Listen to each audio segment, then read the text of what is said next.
Governor साहब हम क्या चाहते हैं, हम क्या चाहते हैं, हम क्या चाहते हैं, हम क्या चाहते हैं, we want justice, we want justice, we want justice, we want justice, we want justice, we want justice, we want governor साहब, गवर्नर साहब, we want justice, we want justice, क्या चाहते हैं, हम क्या चाहते हैं, हम क्या चाहते हैं।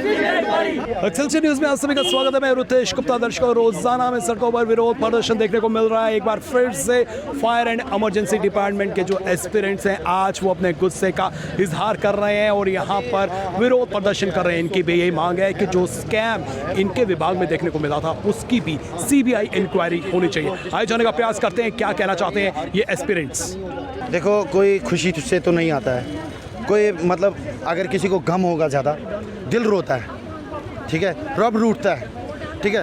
तो हम इस गुहार को लेके आए हैं कि 2013 से हम जूझते आ रहे हैं 2020 तक। 2020 में 3 बार एग्ज़ाम लिया है, 2013 से लेकर 2020 तक। फायर एंड इमरजेंसी सर्विस की बात कर रहा हूँ। लेकिन एट लास्ट जब लिस्ट निकाला गया, स्कैम से भरा हुआ था, पेपर पहले ही लीक था। एक दिन लिस्ट निकलता है, मंजर आम पर लाते हैं और अगले दिन ज्वाइनिंग देते हैं, अपॉइंटमेंट देते हैं, बोलते हैं किसी के पास अगर डॉक्यूमेंट फिट है हो ना हो आप ज्वाइन कर लो, ठीक है। तो अब हमें बताओ, ना कोई पुलिस वेरिफिकेशन, 21 दिन का टाइम दिया जाता है ना किसी भी डिपार्टमेंट में, देखो, ठीक है, किसी भी डिपार्टमेंट है as per rule of law अगर देखा जाए तो किसी भी डिपार्टमेंट को 21 दिन का टाइम दिया जाता है, टाइम बॉन्ड दिया जाता है, पुलिस वेरिफिकेशन हो, डॉक्यूमेंट वेरिफिकेशन हो, कुछ भी व्हाटएवर। तो इन्होंने कोई टाइम नहीं दिया क्योंकि इनको स्कैम करना था, लिस्ट निकालना था, लिस्ट निकाला, डिजर्व कैंडिडेट का गला घोटा, उनको नंगा कर दिया। ये नंगा तो उसके सामने कुछ नहीं है, ये नंगा तो कुछ नहीं है उसके सामने जो हमें नंगा कर दिया। ये लिस्ट कब आउट हुई थी, कब आपने फॉर्म भरे थे, कब एग्जाम कंडक्ट हुए और कब ज्वाइनिंग हुई? देखो, 3 बार हमने फॉर्म भरे, ठीक है, 2013, 18 और 20। उसके बाद जब ये 20 में लिस्ट निकाला, कब निकाला गया? 20 सितंबर 2020, ठीक है, उस दिन एग्ज़ाम था हमारा, ठीक है। 19 सितंबर 2020 को पेपर लीकेज होता है, onwards 11:30 PM to next morning 20 date को, ठीक है, नेक्स्ट मॉर्निंग 9:30 AM, ठीक है। तो जब फिर 3 अक्टूबर, बीच में 10 ही दिन होते हैं, 3 अक्टूबर को लिस्ट ये निकालते हैं, उसमें 4-4 भाई, 5-5 भाई, 2-2 भाई एक ही करके आते हैं। वो भी मतलब अगर देखा जाए तो वो कसाई थे, कोई काम नहीं करते थे। 2006 में वो उन्होंने तैलीम को खैरबाद कह दिया था, सलाम कर दी थी, बोली बस इतना ही पढ़ेंगे। आपको लगता है कि बिगेस्ट स्कैम जो है वो फायर एंड इमरजेंसी सर्विसेज में हुआ है? मेरे हिसाब से जो JKPSI का हुआ, फाइनेंस का हुआ या JEE का एलिगेशन लगते, उनको एलिगेशन के बिना पे उस पर इन्वेस्टिगेशन टीम बिठाया गया, ठीक है। लेकिन ये ओपनली स्कैम है, इसके एविडेंसेस है हमारे पास, विटनेसेस है 3, ठीक है, ब्रोकर्स है, ब्रोकर्स के नंबरात है जिन्होंने पेपर ब्रोक किया, आगे फॉरवर्ड किया, ठीक है, ट्रांजैक्शन IDs है, फ़ोन नंबरात है, ठीक है। अगर इस पे इन्वेस्टिगेशन बिठाई गई, कहीं ना कहीं इसमें मगरमच्छ, सांप सपोले सब फंसेंगे, बड़े से बड़े मगरमच्छ। अभी क्या मांग है आपकी? हमारी मांग है कि इसको भी CBI प्रोब बिठाया जाए ताकि हकदारों को अपना हक मिले, ठीक है। हम खाली हाथ यहाँ जम्मू से नहीं जाना चाहते, ठीक है। हम जम्मू में 2-3 दिन हम यहीं हैं, तब तक हम नहीं जाएंगे। अगर हमें जंतर मंतर भी जाना पड़े हम जाने के लिए तैयार हैं, क्योंकि हमें हक जब तक नहीं मिलेगा तब तक हम नहीं निकलेंगे। हाँ, मर के जाएंगे, उसका कोई खैर नहीं है हमें, ठीक है, उस पर कोई अफसोस नहीं होगा, लेकिन अपना हक लेकर रहेंगे। आपका नाम? जी, मेरा नाम समीर अहमद है। समीर जी, आज क्या मुख्य कारण आपका विरोध प्रदर्शन करने का? ये ना हमारा जो फायर एंड इमरजेंसी का जो रिक्रूटमेंट स्कैम हुआ था, तो हम उसकी CBI इंक्वायरी चाहते हैं। दैट इज़ वाई हम यहाँ पे आ गए। श्रीनगर में तो हमने बहुत सारे प्रोटेस्ट किए 2020 से, ऑलमोस्ट हमने 50 प्रोटेस्ट किए, बट उनका कोई रिजल्ट नहीं आया, जिसकी वजह से हम आज मजबूर हो गए जम्मू आने के लिए और यहाँ पे प्रोटेस्ट करने के लिए। तो आपको नहीं लगता कि इस रिक्रूटमेंट को काफ़ी समय हो गया है? हाँ, टाइम तो बहुत हो गया है। यहाँ तो गवर्नमेंट तो बहुत बड़े बड़े स्कैम्स निकाल दिया। यहाँ तो 2014 में वाइल्ड लाइफ ऑपरेटर्स को शायद 9 साल के बाद निकाला गया था, जब उसमें स्कैम निकला था। तो ये तो कोई बात ही नहीं है गवर्नमेंट के सामने। तो आपको लगता है कि आपको जस्टिस मिलेगा? हाँ, हमें तो LG साहब पे पूरा भरोसा है। अभी LG साहब के पास हमारी बात नहीं पहुँच रही है।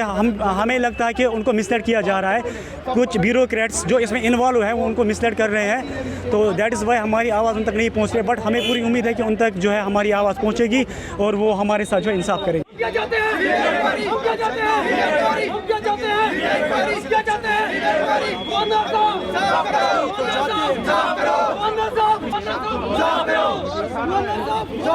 और आज हम इसीलिए यहाँ पे आ गए क्योंकि हम कंटिन्यूसली जो है प्रोटेस्ट करते आ रहे हैं कश्मीर में, वहाँ पे हमारी कोई आवाज़ सुन नहीं रहा है। तो फिर हमने दैट्स वाई हमने डिसाइड किया कि हम यहाँ पे आएंगे, शायद यहाँ से वो जो LG साहब बैठा हुआ है यहाँ से हमारी फरियाद सुन पाएगा। क्या मांग है आपकी?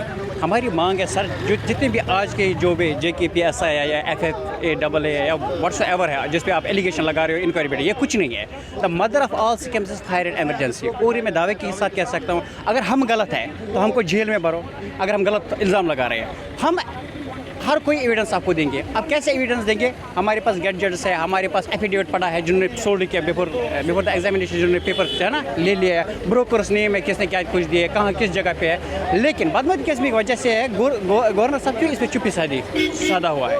उसको चाहिए कि अगर कुछ 2 साल हो गए, इसका मतलब ये तो नहीं है ना घोटाला कभी 5 साल के बाद भी निकल सकता है। तो आप थोड़ी ये कहोगे ना ये पुराना हो गया, अब जो बुरे काम है नए काम हो गया। अब आप क्या CBI की मांग चाहते हैं? हम कहते हैं या जो 3 कमेटी मेंबर जो कॉन्स्टिट्यूट किए गए हैं, इनके ऑनेस्ट मतलब जो ऑनेस्ट पर्सन है उसको भी इस पे बिठाया जाए और वो रिकॉर्ड कंगाला है। पहले तो इनका रिकॉर्ड ही खराब है ये फायर सर्विस का। इनका अगर वो पहले डॉक्यूमेंट्स लाएंगे ना 2014 के, उन पर फोटो ही नहीं है आदमी को। ये मुझे इंटरनल न्यूज़ है। दूसरी बात जो पेपर लीक हुआ है ये 100% हम प्रूव करके देंगे। और तभी तो 8th पास का साई मेसनस कारपेंटर्स में लगे और जो बाकी पोस्ट ग्रेजुएट थे MSc वाले वो ड्रॉप आउट हो गए क्योंकि 94, 92, 96 जिन्होंने तालीम छोड़ी और मैट्रिक पास थे उन्होंने ले लिया। लेकिन अब ये नहीं चलेगा। LG साहब has to take now initiative and he has to take the initiative to make inquiry into it and should take any sort of initiative which can give us justice, because we are that tired.